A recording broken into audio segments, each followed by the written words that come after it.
하나님, 이 시간 마음과 정성을 모아 찬송과 기도를 드리오니 저희의 예배를 받아 주옵소서.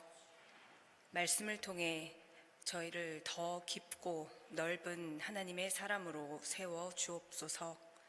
주 예수 그리스도의 이름으로 기도드립니다. 아멘.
하나님 감사합니다.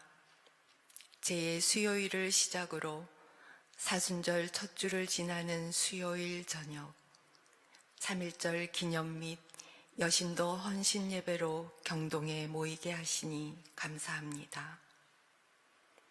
영원하신 하나님, 아무것도 염려하지 말라 하셨으나 유한한 삶의 자리에서 때로는 불안과 두려움이 저희를 엄습할 때가 있음을 고백합니다.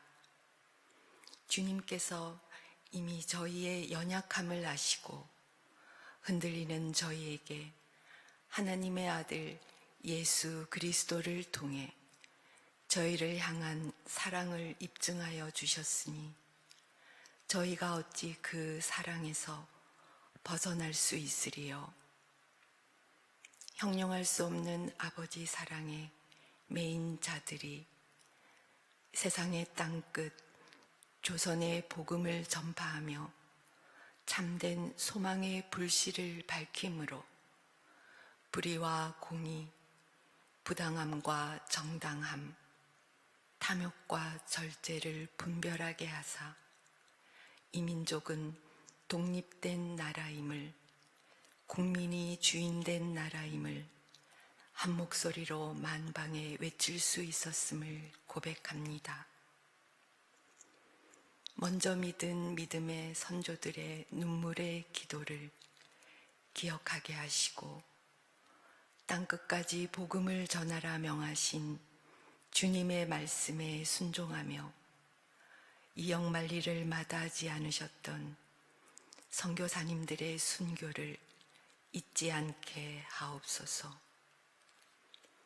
사랑의 하나님, 십자가 위에서 자신을 버리시고 스스로를 전부 쏟아내신 주님께 저희가 어찌 감히 헌신이라는 이름을 올려드리리까?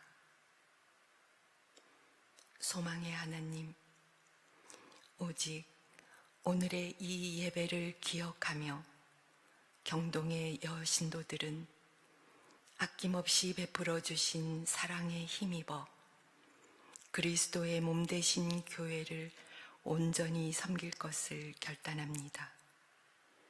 또한 저희의 기도는 하나님의 나라와 공의를 먼저 구할 것을 결단합니다. 가정과 교회 공동체가 지역사회에 스며들어 이 땅이 하나님이 주인 되시는 곳, 말씀이 살아 숨쉬는 생명 넘치는 하나님의 나라가 되기를 간절히 소망합니다. 이 모든 간구, 오늘도 저희 위해 십자가에서 의의 면류관을 쓰시는 우리 주 예수 그리스도의 이름으로 기도드립니다. 아멘.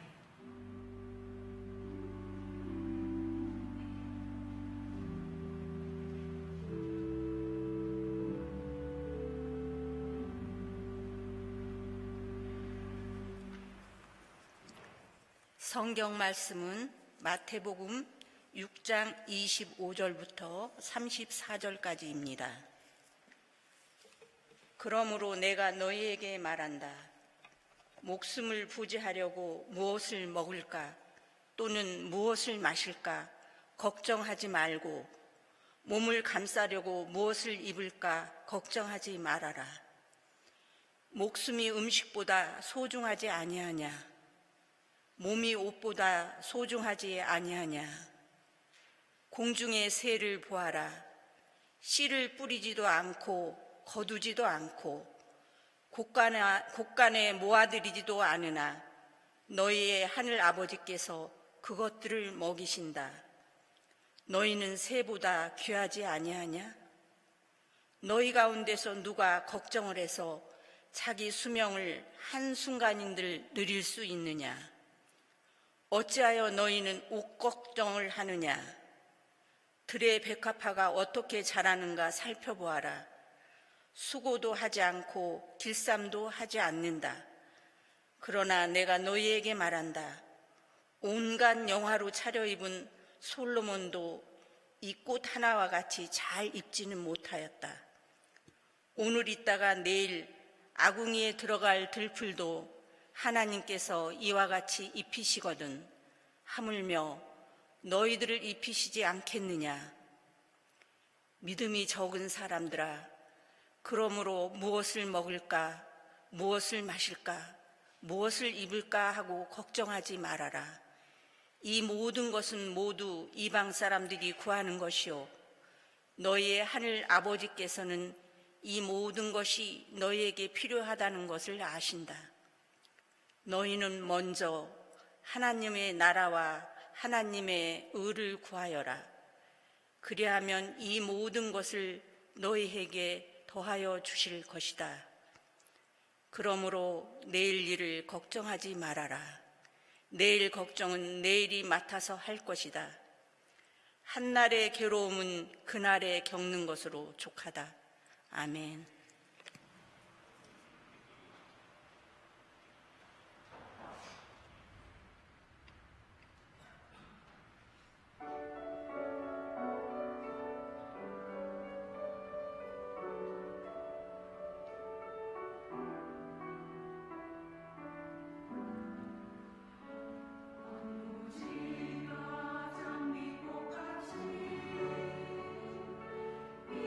것을 볼 때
감사합니다.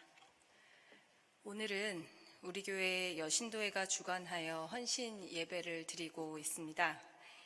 여신도회 헌신 예배는 매년 3.1절을 맞아 우리 교단 여신도회 전국연합회가 정한 3.1절 기념 에스더 기도회의 의미를 살려서 드리고 있습니다.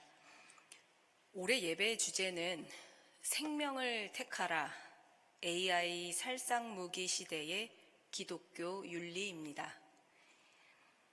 이스라엘 가자 지구는 AI, 즉 인공지능 전쟁을 벌일 때 얻게 될 현실을 보여주고 있다는 평가를 받고 있습니다.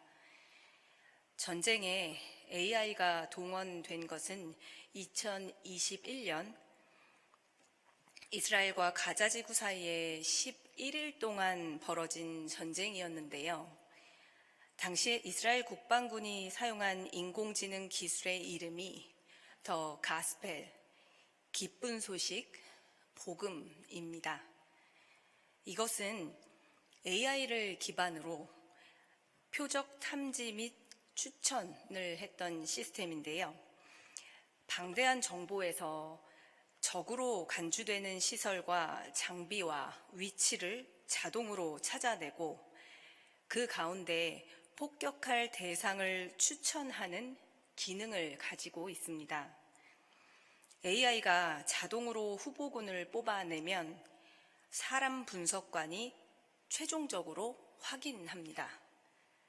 분석관의 승인이 떨어지면 표적으로 간주된 건물과 장비와 의심받은 사람의 거주지는 공습의 대상이 됩니다.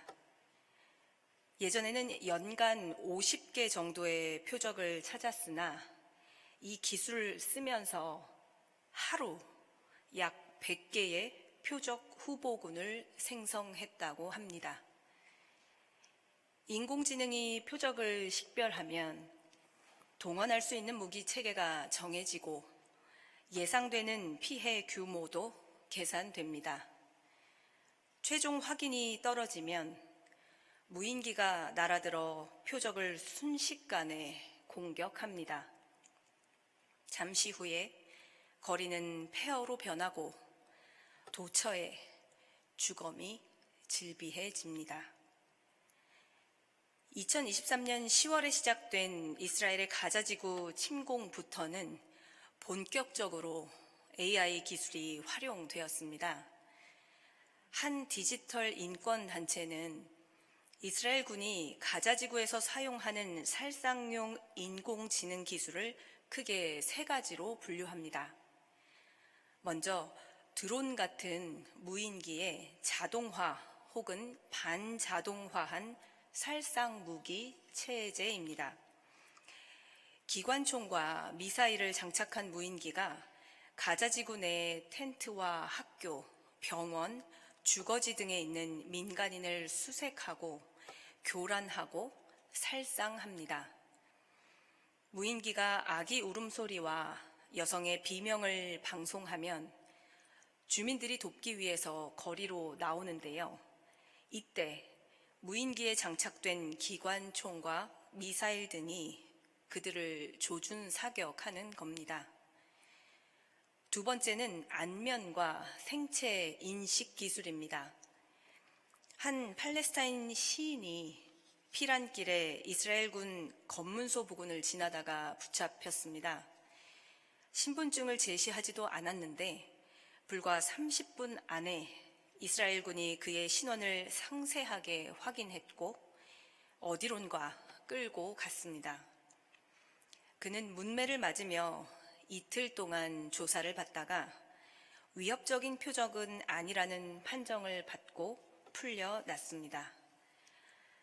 전쟁 초기에는 하마스 같은 무장단체 세력을 색출하는 목적으로 생체 인식 기술이 사용되었지만 현재는 무고한 민간인을 무장 세력이라고 지목하는 사례가 빈번하게 발생하고 있습니다. 세 번째는 자동 목표물 생성 체계입니다.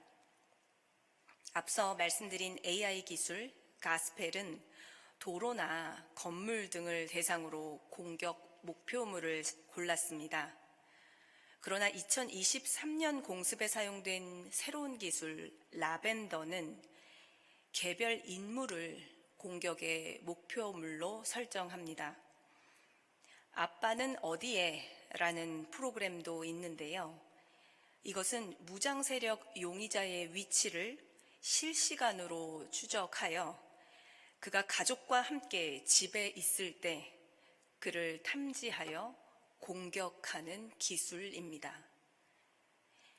대중적인 공포를 심어서 적의 굴복을 강요하기 위해 이제는 민간인이 사는 주거지와 학교, 병원 등 공공시설과 각종 기반 시설까지 AI는 과거보다 훨씬 많은 타깃 후보를 빠르게 만들어냄으로써 공습의 빈도와 범위 모두를 확대하였습니다. 이스라엘군 지휘부는 민간인 수백 명이 목숨을 잃을 것을 알면서도 하마스 고위 지휘관의 암살 작전을 승인하기도 합니다. 가령 이제 가자지구에서 3살 난 여자아이가 집에서 숨졌다면 그것은 이스라엘군 지휘부가 그 아이가 죽어도 상관없다고 결정한 결과로 해석할 수 있습니다. 또 AI가 하위급 무장대원이라고 지목한 표적에 대해서는 정밀한 유도 무기가 아닌 재래식 폭탄을 사용합니다. 정밀한 무기가 아니기에 자칫하면 건물 전체가 무너져서 피해가 커질 수 있음에도 중요하지 않다고 규정한 표적에는 값비싼 무기를 낭비하지 않는다는 판단을 하는 겁니다. 현재 이 전쟁에서 목숨을 잃은 팔레스타인인은 7만 2천 명이 넘었고 그 가운데 2만 명 이상이 어린이였습니다. AI가 추천 목록을 작성하고 사람이 최종적으로 판단하는 이 일에 희생당하는 민간인과 자연을 생각할 때 잘못된 판단과 억울한 죽음 및 파괴에 대한 책임을 누가 져야 할까요? 무엇을 위해서 이와 같은 결정이 반복되고 있는 걸까요? 중요하지 않다고 규정한 표적에 값비싼 무기를 낭비하지 않는다는 결정에 들어있는 가치가 효율이라면 그들이 추구하는 효율은 궁극적으로 어디를 향하고 있는 걸까요? 강원도 춘천에 한 방문 진료센터가 있습니다. 의사 1명, 간호사 1명, 케어 매니저 1명이 한 팀이 되어서 방문 진료센터를 떠나 소양호를 삥 둘러 차로 2시간을 꼬박 달리면 목적지에 도착합니다. 오늘은 콩팥에 결석이 있기 때문에 최근에 응급실에 다녀왔다는 박 할머니 댁에 갑니다. 할머니 몸에서는 돌이 자랍니다. 돌이 왜 자랄까요? 의사는 진료실에서 진료하던 버릇으로 평소에 물을 잘 먹지 않는다는 할머니의 생활 습관이 결석의 원인일 거라고 지레 짐작합니다. 물 많이 마시세요. 하루에 10컵 이상 마셔야 해요. 라며 잔소리를 하고 방을 나오는데 부엌으로 가는 문지방 앞에 수북이 쌓여있는 물병들이 보입니다. 수도관이 얼까봐 미리 물을 담아 놓은 건데 며칠 전부터 수도관이랑 하수도관이 다 얼었어. 겨울만 되면 이제 이력이 났어. 어쩐지 할머니 방에 들어설 때부터 이상한 냄새가 난다 했는데 얼어버린 하수구를 뚫기 위해 뿌려놓은 약품 냄새였습니다. 그 집에서 살아온 20여 년 동안 할머니는 겨울마다 물을 아껴 쓸 겁니다. 도토리를 쌓아놓고 겨울잠을 자는 다람쥐처럼 수십 개의 플라스틱 병에 물을 넣어놓고 겨울을 나야만 했던 할머니는 누가 시키지 않아도 물을 적게 먹는 습관이 들었습니다. 물을 많이 마셔야 한다는 실현 불가능한 이야기를 당당하게 했던 의사는 그날로 진료센터에 돌아가 하수구 수리업체 연락처를 열심히 뒤적거렸습니다. 의료계에도 인공지능 기술이 도입되었습니다. 병원이라고는 찾기 힘든 도심에서 멀리 떨어진 곳에 소외된 환자들을 위해서 유용한 기술로 찬사를 받고 있지요. 뛰어난 기술과 의료 제도로 이룬 성취가 분명하면서도 성취를 움켜잡는 과정에서 빠져나간 것들 역시 있습니다. 인간보다 능숙해 보이는 AI 기술은 진료실에서 진료를 받는 것과 같은 대안이 되기도 하지만 효율성을 극단으로 밀어붙이는 기술은 그 효율의 사각지대에 놓인 환자를 여전히 방치하기도 합니다. 간호 인력을 대체한 인공지능 다인실 병실 천장에는 어안 렌즈 감시 카메라가 있어서 환자와 의료진을 구분한다고 합니다.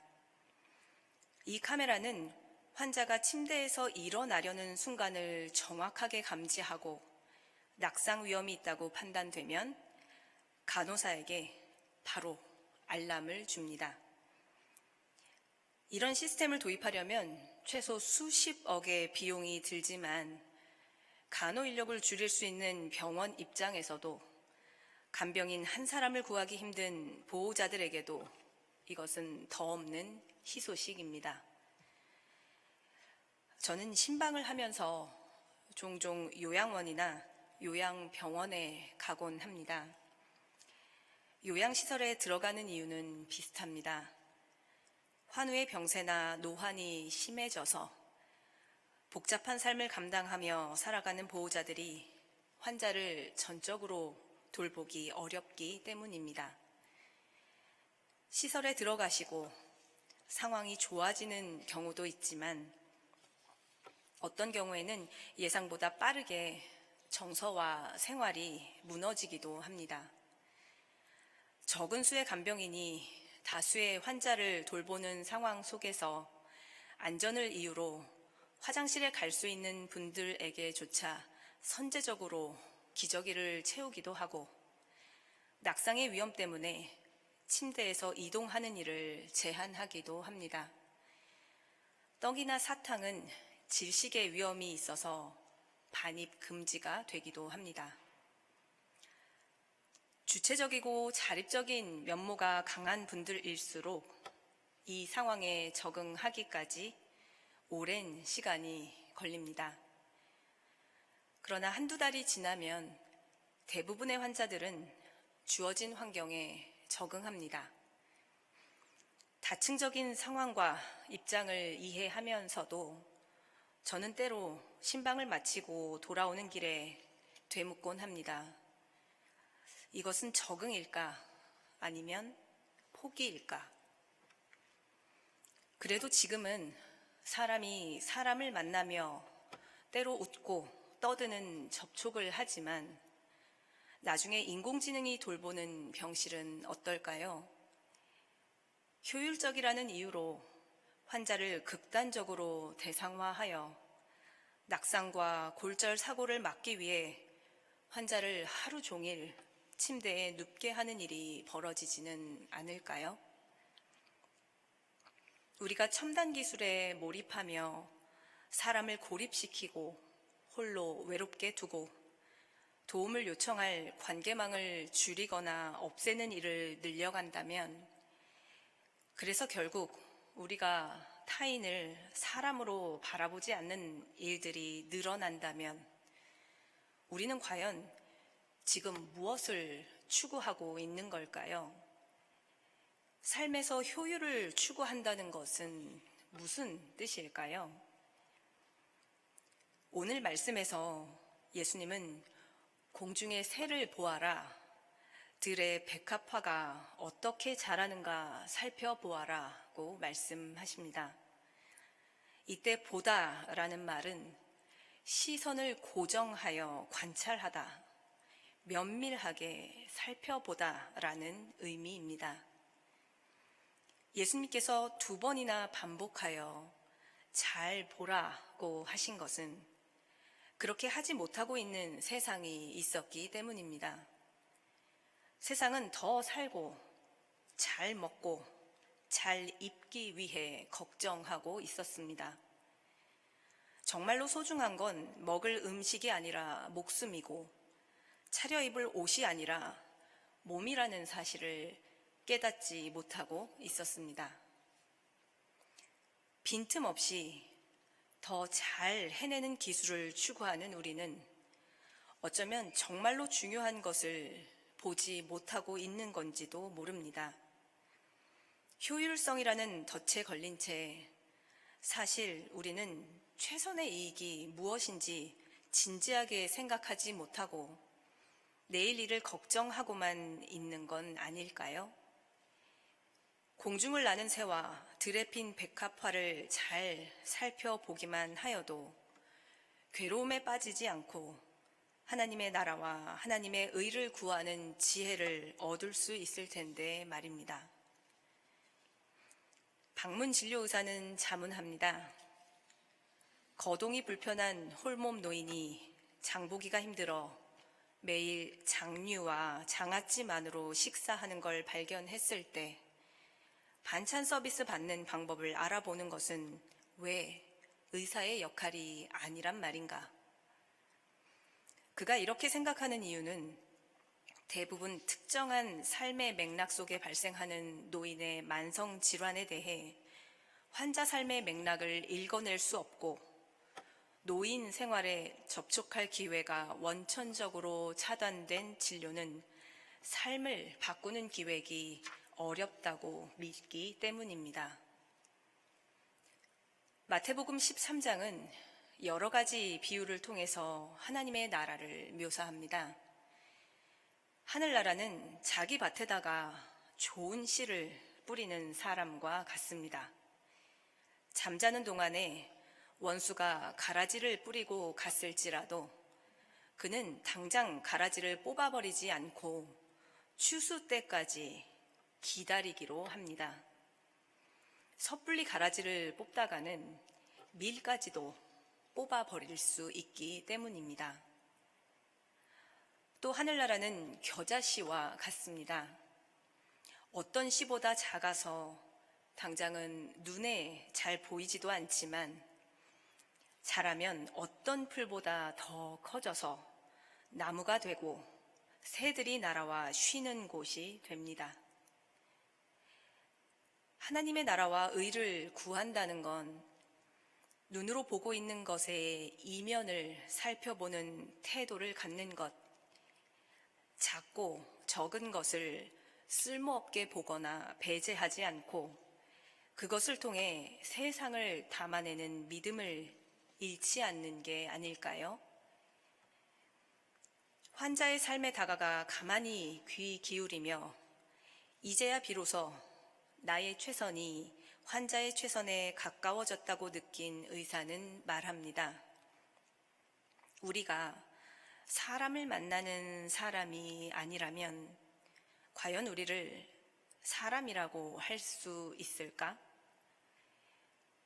사랑하는 여러분, 우리는 사순절을 지내며 하나님의 말씀이 있는 광야로 들어가 말씀을 듣고자 합니다. 부디 복잡하고 빠르게 흘러가는 세상에서 쫓는 우리의 효율이 하나님이 지으신 세상과 자연을 정말로 보며 하나님의 나라와 하나님의 의를 구하는 발걸음이 되기를 기도드립니다. 우리의 노력과 지혜가 사람과 사람을 잇고 서로를 마주보게 하며 귀를 기울일 수 있게 하기를 기도드립니다. 이제 주보에 기재된 3가지 주제를 위해 함께 기도드리겠습니다.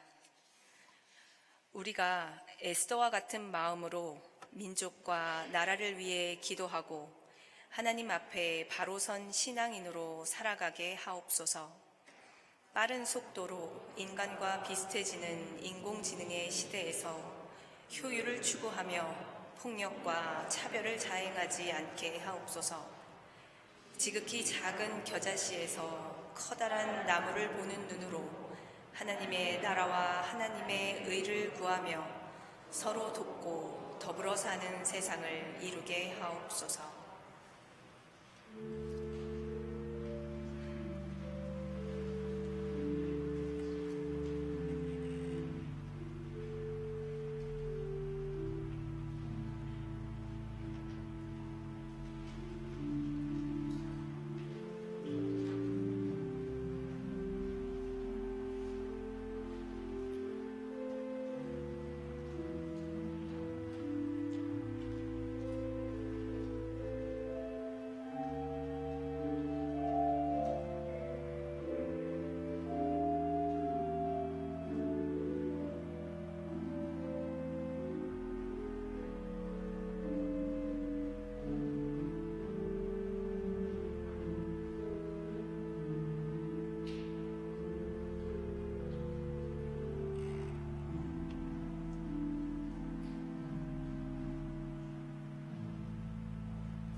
하나님, 부디 저희가 마시고 입는 일들에 마음을 빼앗겨 정말로 소중한 일들을 보지 못하고 듣지 못하는 일이 없도록 도와주옵소서.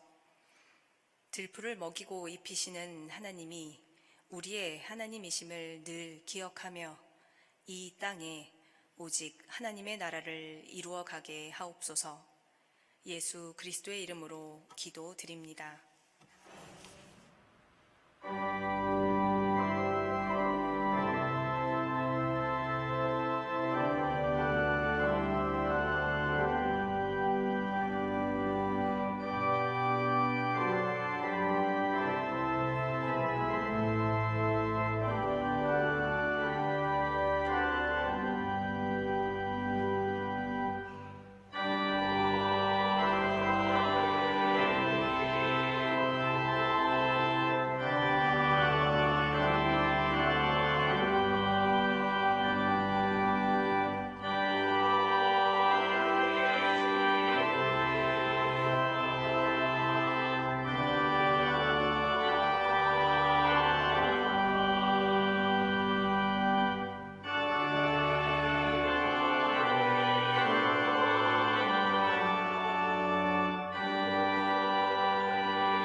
사랑의 하나님, 우리를 하나님의 형상대로 지으시고 하나님의 은혜로 부르심을 받은 여신도가 시간을 성별하여 3.1절 기념 예배와 여신도 헌신 예배를 드리게 됨을 감사드립니다.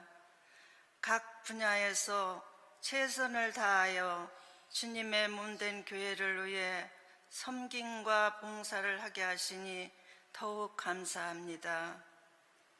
이 시간 모든 감사한 마음을 담아 우리의 삶과 예물을 봉헌합니다.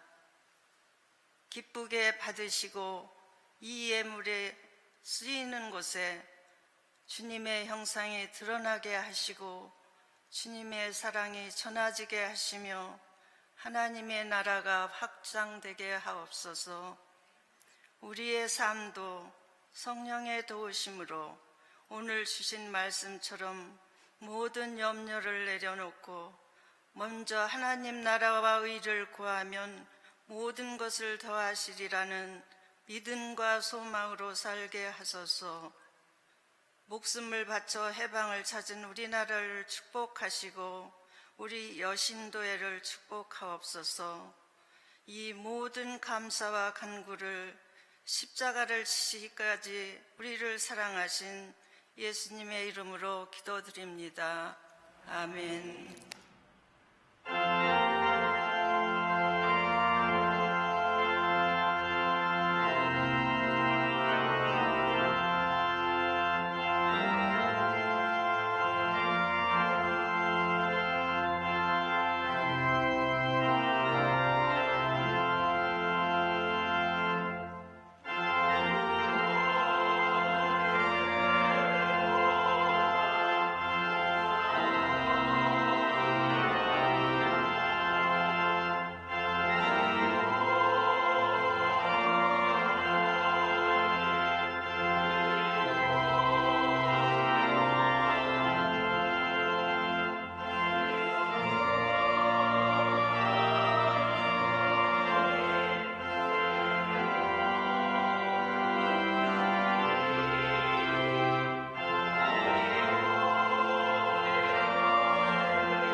주의 기도 드리겠습니다. 하늘에 계신 우리 아버지여, 이름이 거룩히 여김을 받으시오며 나라가 임하시오며 뜻이 하늘에서 이루어진 것 같이 땅에서도 이루어지이다. 오늘 우리에게 일어날 음식을 주시고 우리가 우리에게 죄 지은 자를 사하여 준 것 같이 우리 죄를 사하여 주시고 우리를 시험에 들게 하지 마시고 다만 악에서 구하시옵소서. 나라와 영광과 영광은 아버지께 영원히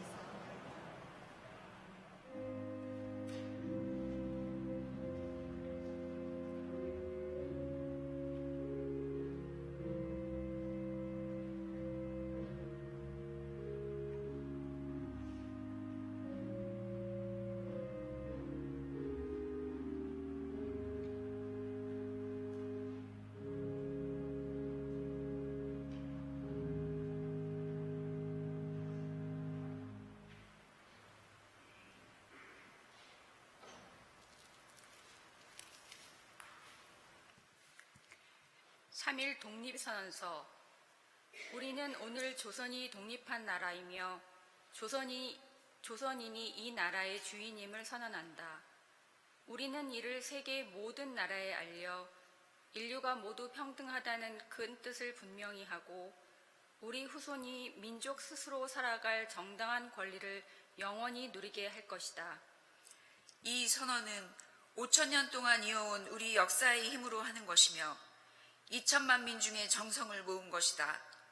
우리 민족이 영원히 자유롭게 발전하려는 것이며 인류가 양심에 따라 만들어가는 세계 변화의 큰 흐름에 발맞추려는 것이다.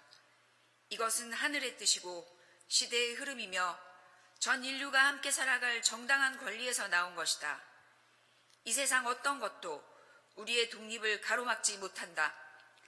낡은 시대의 유물인 침략주의와 강권주의에 희생되어 우리 민족이 수천 년 역사상 처음으로 다른 민족에게 억눌리는 고통을 받은 지 10년이 지났다.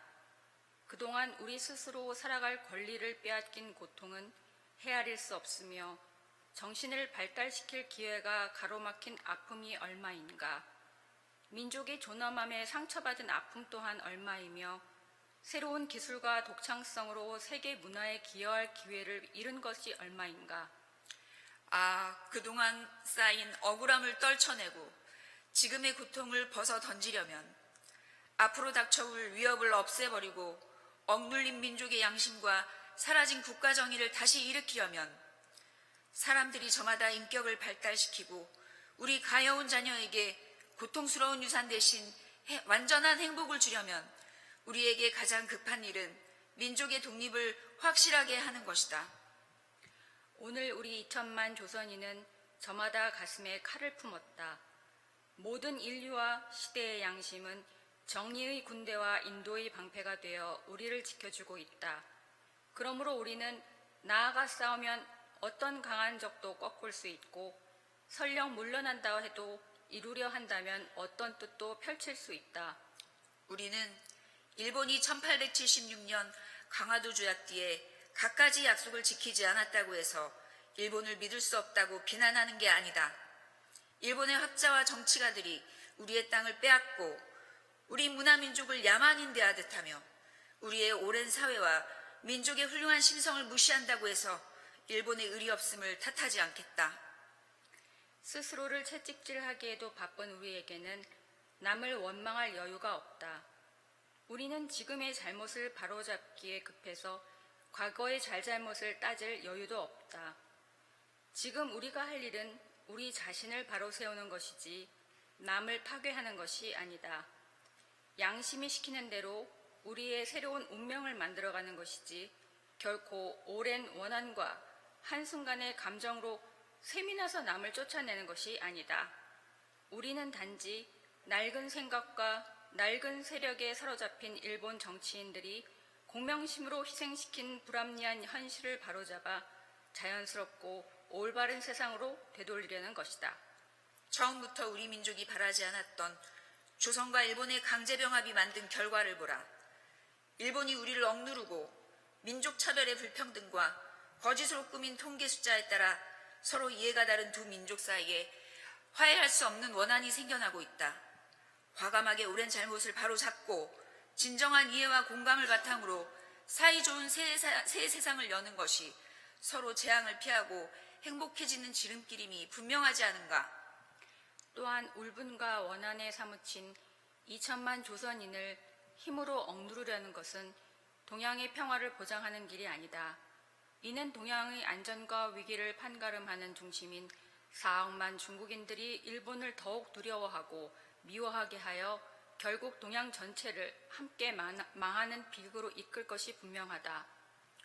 오늘 우리 조선의 독립은 조선이 정당한 번영을 이루게 하는 것인 동시에 일본이 잘못된 길에서 빠져나와 동양에 대한 책임을 다하게 하는 것이다. 또 중국이 일본의 땅을 빼앗길 것이라는 불안과 두려움으로부터 벗어나게 하는 것이며 세계 평화와 인류 행복의 중요한 부분인 동양 평화를 이룰 발판을 마련하는 것이다. 조선의 독립이 어찌 사소한 감정의 문제인가? 아, 새로운 세상이 눈앞에 펼쳐지는구나. 힘으로 억누르는 시대가 가고 도의가 이루어지는 시대가 오는구나. 지난 수천 년 갈고 닦으며 길러온 인도 정신이 이제 새로운 문명에 밝아오는 빛을 인류 역사에 비추기 시작하는구나. 새봄이 온 세상에 다가와 모든 생명을 다시 살려내는구나. 꽁꽁 언 얼음과 차디찬 눈보라에 숨막혔던 시대가 가고 부드러운 바람과 따뜻한 볕에 기운이 돋는 새 시대가 오는구나.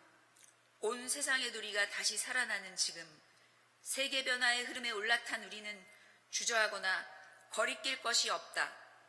우리는 원래부터 지닌 자유권을 지켜서 풍요로운 삶의 즐거움을 마음껏 누릴 것이다.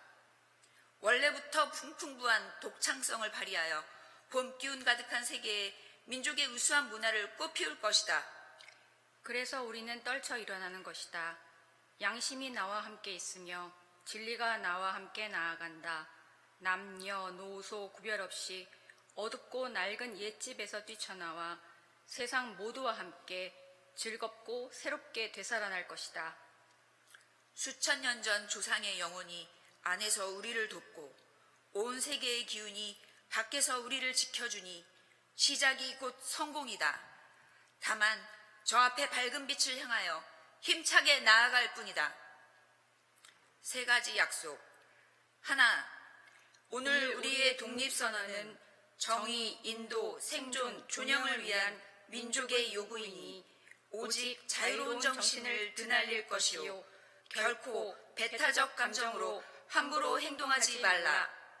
하나, 마지막 한 사람까지, 마지막 한 순간까지 민족의 정당한 뜻을 마음껏 드러내라.